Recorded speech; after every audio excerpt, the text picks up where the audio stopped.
Again, you imagine this spinning chakra column of violet light.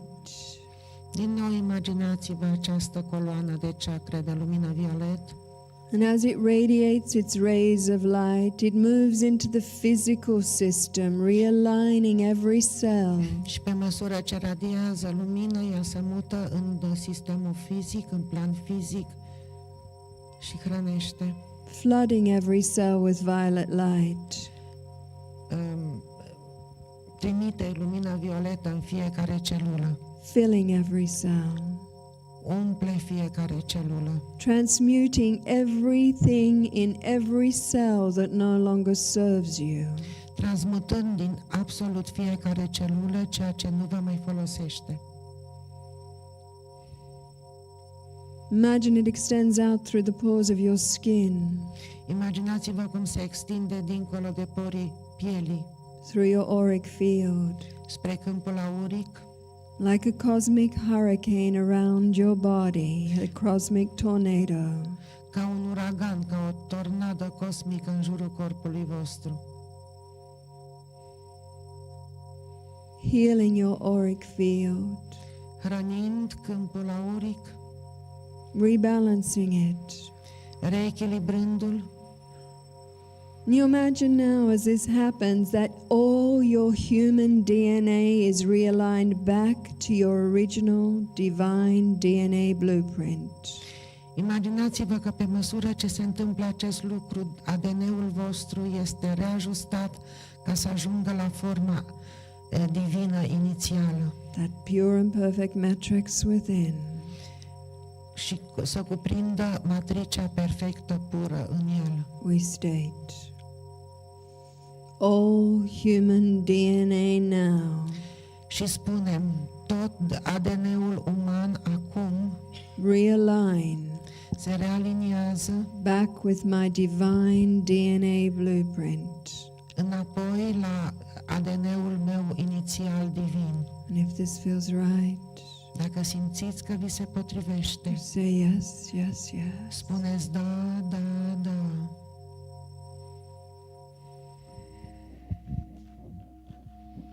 And let us sit in silence for a few moments. Să ședem câteva momente în liniște. We have created an alternate feeding system within.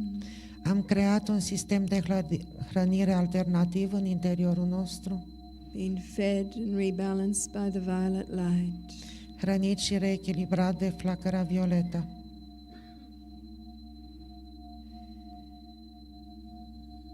And as we keep the love breath rhythm, what else do you need to receive in this meditation in the silence? Pe măsură ce ținem acest ritm al respirației iubirii, ce altceva vă mai trebuie? De ce mai aveți nevoie?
And again, you imagine this spinning chakra column sending out millions of rays of light through you and out into the matrix of oneness.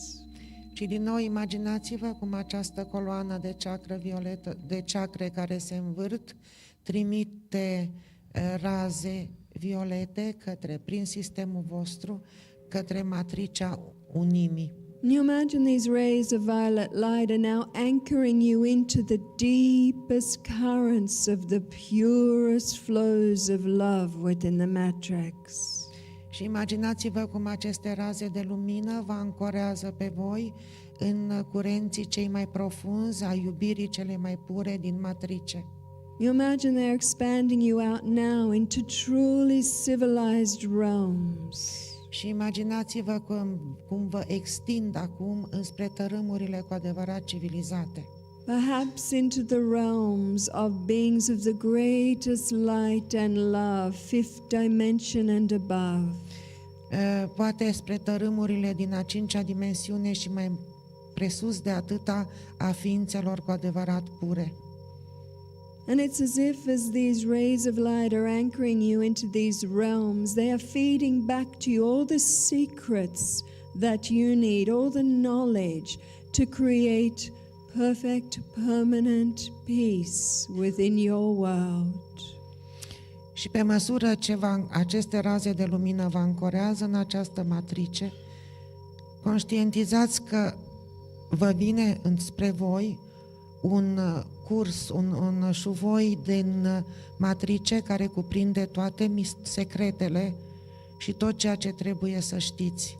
All that you need to fulfill your deepest heart's desire in harmony with all. Tot ceea ce aveți nevoie să știți pentru a vă îndeplini dorințele cele mai profunde ale inimii voastre spre armonie. All that you need to manifest the divinity you are in harmony with all. Tot ceea ce aveți nevoie pentru a materializa divinul care sunteți în armonie cu tot. Just imagine this violet light Imaginați-vă această lumină violet spinning through you, care se mișcă, se învârte prin expanding voi, out through you, se extinde prin voi, connecting you vă conectează unul cu celălalt to the perfect matrices și vă conectează la matricea perfectă that you need. de care aveți nevoie.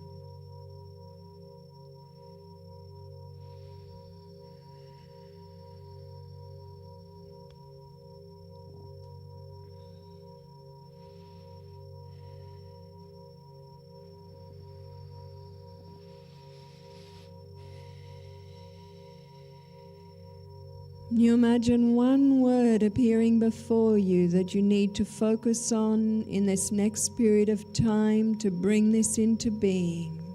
Imaginați-vă și concentrați-vă pe un cuvânt de care aveți nevoie și pe care să-l aduceți și să vă concentrați asupra lui și să-l faceți să existe, să-l manifestați. What word comes? Ce cuvânt vine?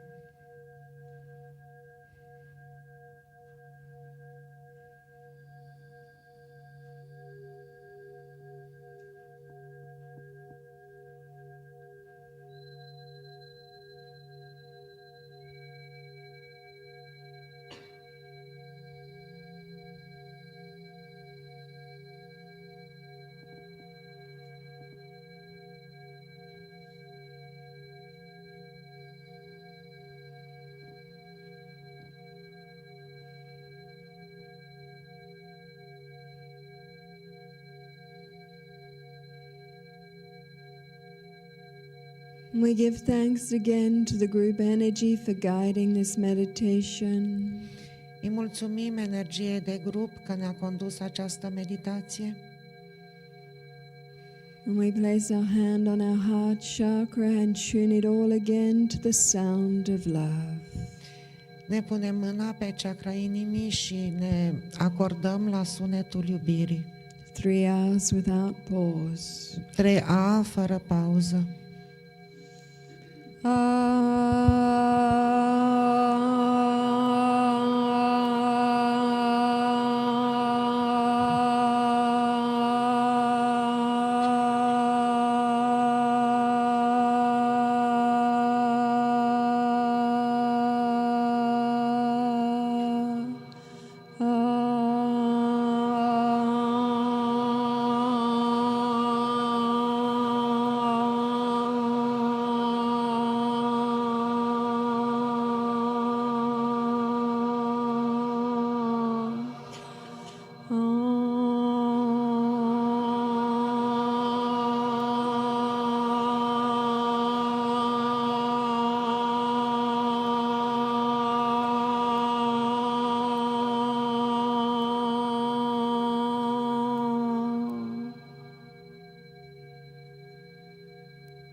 And when you're ready, just open your eyes and have a stretch. Când sunteți gata, deschideți ochii și întindeți-vă. Okay, how are you feeling? Cum vă simțiți? Who feels good? Cine se simte bine? Good. For those of you who stayed with that meditation, Pentru cei care au rămas în meditație, au as you continuat-o. could see, we did a little bit of release work. Ați văzut că am lucrat o muncă de eliberare, Little bit of feeding, de hrănire, little bit of realigning and anchoring. de realiniere și ancorare. And as we've always said with everybody, whatever you can imagine you can do, or you wouldn't have the thought. Deci, așa cum am mai spus, vă puteți imagina că ceea ce vreți să faceți, puteți să faceți. You know, and the paradigms that we're shifting into, Și paradigmele în care intrați, a lot of it is just the instant manifestation of thought. toate sunt de fapt o manifestare instantanee a gândului. Okay. Bun. I like that meditation. Thank you. Îmi place această meditație, vă mulțumesc. You know, it's really beautiful. A few years ago, I was told to not prepare any programs anymore. Acum câțiva ani mi s-a spus să nu mai pregătesc niciun fel de program, You know, just to show up. ci doar să apar, Live a life that is impeccable, să trăiesc o viață impecabilă, that allows me to be the best version of me that I can be. ca să îmi permită să fiu cea mai bună versiune a mea însă care pot să fiu. And we know how to do that. Și știm cum se face acest lucru. I've written a lot about that in my books. Am scris mult despre asta în cărțile mele. And then to allow this group energy to become this cosmic soup. Și să permită energiei acestui grup să devină o supă cosmică. Because as many of you know, when we gather like this, I like to start from the point that you are already pure and perfect beings. Pentru că știți că atunci când încep acest gen de muncă, eu pornesc de la ideea că sunteți cu toții ființe pure, Nothing to fix. că nu există nimic de reparat, All already perfect. că totul este deja perfect Just allowing that to flow out from us. și care permite ca totul să curgă din noi. And that's what the second coming is all about, as you know. Despre asta e vorba în a doua venire, după cum știți. So in this afternoon's initiation, În inițierea din această după-amiază, I want you to think of who you know who needs healing. aș vrea să vă gândiți Who you know who la, needs Yeah. la cineva care are nevoie de vindecare. Any family and friends, Prieteni, membri din familie, anyone you can imagine oricine la care vă puteți gândi, that needs healing, care are nevoie de vindecare, including yourself. inclusiv voi înșivă. Okay, because I know some of you are suffering from physical situations. Pentru că știu că unii dintre voi suferă de probleme fizice. Once we've gone through the actual initiation, Prin ce vom trece în inițierea propriu-zisă, we're going to activate hands, vom activa mâinile, heart energy, energia inimii and eyes și ochii in this initiation. în această inițiere. So once we've gone through the initiation, in our mind we're going to bring all these beings who could benefit from this into sacred circle on the inner plane and just let those healing energies flow. După ce am făcut aceste inițieri, o să aducem toate ființele, persoanele care au nevoie de vindecare în acest cerc sacru din planurile interioare și vom face vindecare. This is the initiation that I was given in the jungle with the Christed energies. Aceasta este inițierea care mie mi s-a dat în junglă cu energiile cristice. And even though I don't do hands-on healing, Și chiar dacă nu fac vindecări cu mâinile, because I work instead with words, Pentru că eu lucrez cu cuvinte, I was asked to give this initiation, to teach it. mi s-a cerut să predau, să învăț pe alții această So inițiere. during the lunch break, you might like to think of who could benefit with these energies. În timpul pauzei de prânz, poate vă gândiți cine ar putea să beneficieze de But when aceste we're energii. doing the group circle work Când facem munca de grup, de cerc, in our mind on the inner plane, în mintea noastră sau pe planurile you can interioare, just visualize yourself there in that center of the circle, vizualizați-vă pe voi că sunteți în centrul cercului and then receive these mass energies. și că primiți aceste energii de masă. Jesus said, when two or more are gathered in my name, I will be there. Iisus a spus, când doi sau mai mulți se adună în numele meu, eu voi fi acolo. With 500 people, what can we achieve Cu 500 de oameni, gândiți-vă ce putem realiza today astăzi, on the inner plane? pe planurile interioare. Really focused on these energies. Concentrați-vă cu adevărat pe aceste energii. All of us. Toți. We can do some amazing things. Putem face niște lucruri absolut uluitoare. Okay, so let's stand up, have a Să ne shake. ridicăm, să ne scuturăm. Okay, just have a shake. Să ne scuturăm And then turn to this window again and give that person in front of you a bit of a massage. Întoarceți-vă cu fața încolo și masați pe cel din față. Again, tell them if you want it harder or softer. Întrebați dacă vrea să-l masați mai tare sau mai încet. It's okay, they're all good.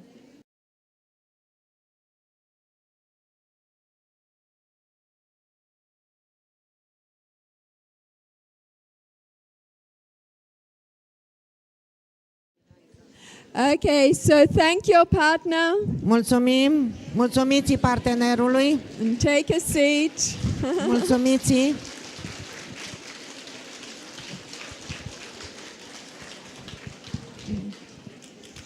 O să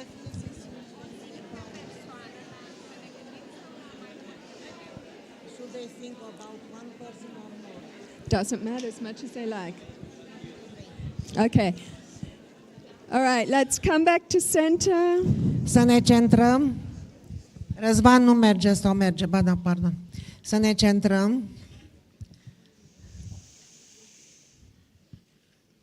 With this afternoon session with the healing work, Cu sesiunea de după masă legată de munca de vindecare, you can invite as many people as you want. puteți să invitați câți oameni doriți We are mental. 500 Christed beings. Noi suntem 500 de ființe Okay. cristice aici. We can handle a lot. Putem să ne ocupăm de foarte multă lume. And know too that anyone who is not open to this will not manifest in the etheric realm. Și să fie clar că cine nu e deschis la așa ceva nu se va materializa pe tărâmul eteric. But those who are open will come. Dar cei care sunt deschiși vor veni. Okay, Spirit knows what we're doing here. Spiritul știe ce facem noi aici. One of the things that I experienced in the jungle Unul din lucrurile pe care le-am trăit ca experiență în was junglă the work of the shaman women. a fost lucrarea femeilor șaman. And I know that Monica is going to start publishing more books on shamanism. Eu i-am spus ei că editura For You o să publice multe cărți de șamanism. Una e deja afară de vânzare. And one of the things that I witnessed Și unul din lucrurile pe care le-am văzut was that a group of about 30 of us gathered in quite a small hut. a fost un grup în care eram 30 de persoane care ne-am adunat într-o colibă mică And these women performed a mass exorcism.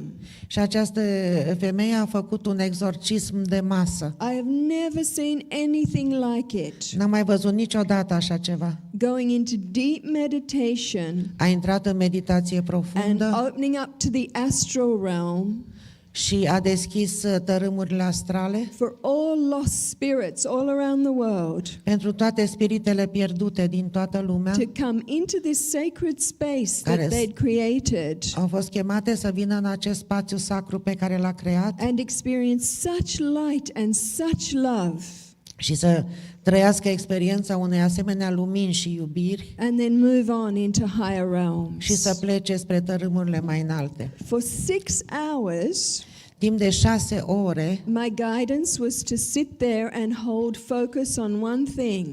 am fost ghidată să șed acolo și să mă concentrez asupra unui singur lucru. Some of you get a bit restless in these meditations. Unii sunt neliniștiți în aceste meditații. Train yourself to hold focus. Antrenați-vă să vă concentrați. That's part of our mastery. Asta e una din maestria noastră. So for 6 hours, Timp de 6 ore, all I could do was one thing. tot ce am putut să fac a fost un singur lucru. Imagine pure love flowing out of my heart, Să-mi imaginez iubire pură care iese din out inima of mea, my hand chakras, din chakrele mâinilor mele, sitting like this. să stau așa, One mantra, o singură mantră, beautiful mantra, foarte frumoasă, and it goes like this. care sună așa. Into this field of love you have come. În acest câmp de iubire tu ai venit, Be embraced by these arms of love. fii îmbrățișat de aceste brațe de iubire, Rest a while stai puțin, until the love can light your way. până când iubirea poate să-ți lumineze drumul. Such a beautiful mantra. Ce mantră superbă! Into this field of love you have come. În acest câmp de iubire tu ai venit, Be embraced by these arms of love. fii îmbrățișat de aceste brațe de iubire, Rest a while stai puțin, until the love can light your way. până când iubirea poate să-ți lumineze calea. And this focus, this mantra, Și această mantră you can use when you witness mass changes in our world. poate fi folosită, o puteți folosi când vedeți schimbări în masă în lumea noastră. What you just saw in China.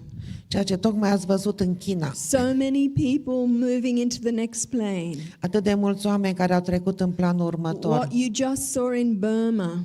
Ceea ce ați văzut în Burma. What is now happening with flooding in America. Ceea ce se întâmplă acum cu inundațiile din America. As you witness all of this on the news, Pe măsură ce vedeți toate aceste lucruri, you can do this. puteți face Just asta. imagining all those souls moving to the next level. Imaginându-mă toate aceste suflete care se mută în alt domeniu, în alt tărâm. Instead of going, În loc să faceți așa? isn't this terrible? Nu e așa că e groaznic? No, it's just happening. What Nu. is. Doar se întâmplă. Ce este, este. You can move into service.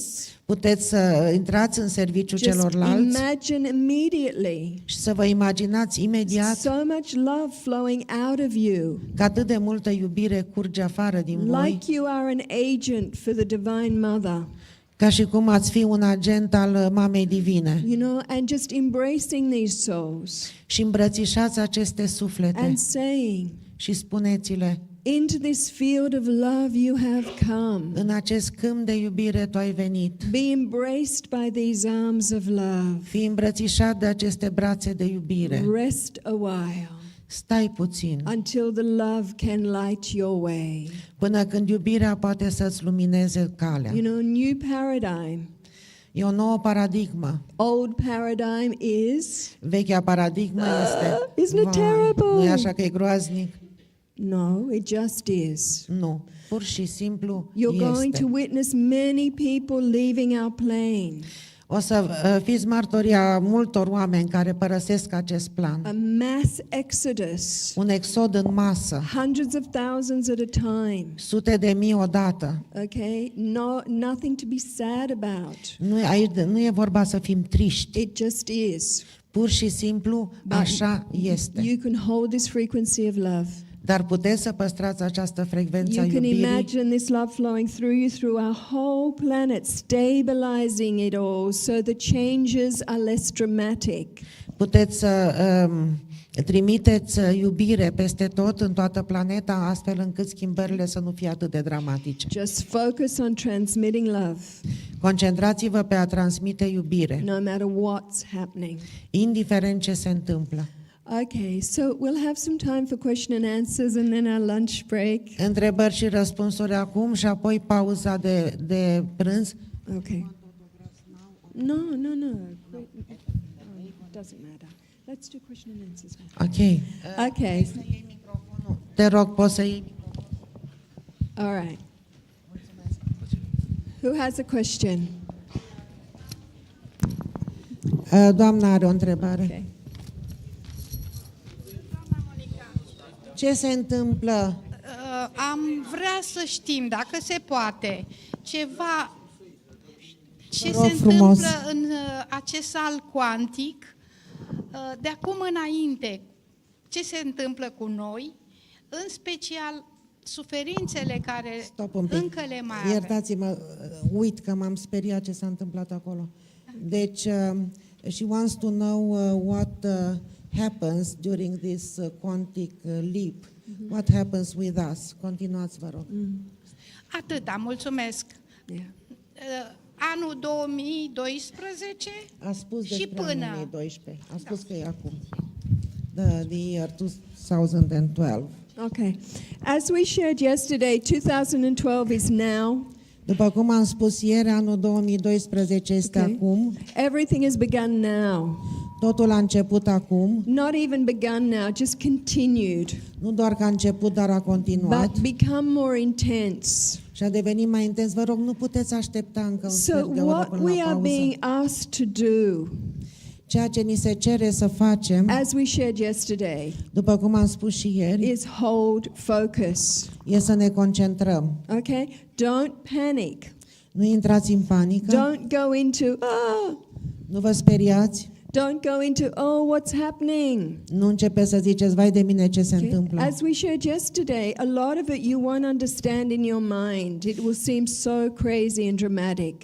După cum am spus și ieri, multe lucruri nu le veți înțelege cu mintea, totul este nebunesc și dramatic. All the guidance I'm getting, all my own guidance, Ghizii ei, again, din nou, stay anchored in the deepest currents of the purest fields of love. i-au spus din nou, stați ancorați în curenții cei mai profunzi ai dragostei, ai iubirii cele mai pure. Just breathing in that love. I am Inspirați love. iubire, eu sunt iubire, I am infinite.